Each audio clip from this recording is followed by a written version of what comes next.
Verrell Bramasta mengaku hingga kini dirinya masih menyayangi mantan kekasihnya, Natasha Wilona. Namun, Verrell Bramasta secara tak langsung menjawab peluang balikan dengan Natasha Wilona cukup kecil. Dikutip dari YouTube TRANS7 Official, Kamis, tanggal 9 Maret tahun 2023. Verrell Bramasta di sisi lain juga tak mengelak dirinya ingin segera berkeluarga. Ini kalau misalnya brother, Verrell, baik-baik aja sama Natasha Wilona, kenapa sih nggak balikan lagi? Kenapa brother nggak balikan lagi? Atau menikah? Tanya Raffi Ahmad sebagai host. Natasha kan juga jomblo, sambung Kiki Saputri yang juga sebagai host. Verrell Bramasta mengatakan dirinya ingin segera berkeluarga dengan jodohnya kelak. Sebenarnya kepingin sih brother, maksudnya kepingin cepet-cepet berkeluarga juga, ucap Verrell. Sama Natasha, Raffi memastikan. Sama siapapun jodohnya, jawab Verrell.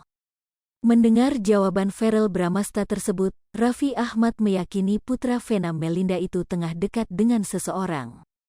Siapa sih brother? Gua penasaran, kayaknya brother ada yang deket ya, tanya Raffi. Namun, Verrell tak memberikan jawaban dan diberi pertanyaan lain terkait perasaannya kepada Wilona. Tapi sama Wilona jujur, masih ada rasa nggak? Tanya Irfan Hakim yang juga sebagai host. Tak dipungkiri, pria berusia 26 tahun tersebut mengaku masih sayang dengan Wilona.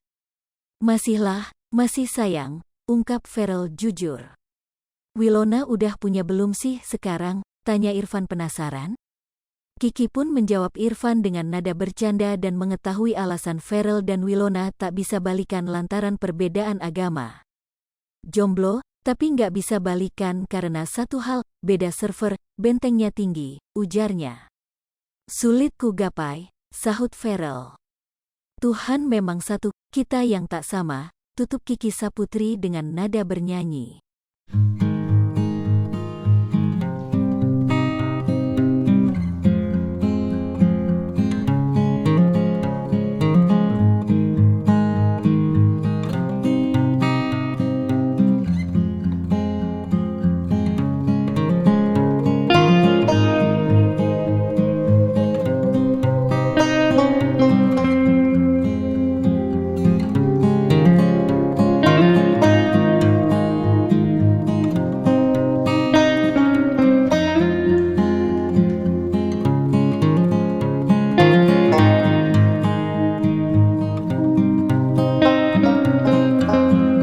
Pemirsa Sri Popo TV, jangan lupa komen, like, dan subscribe, serta tonton terus berita-berita terupdate lainnya ya.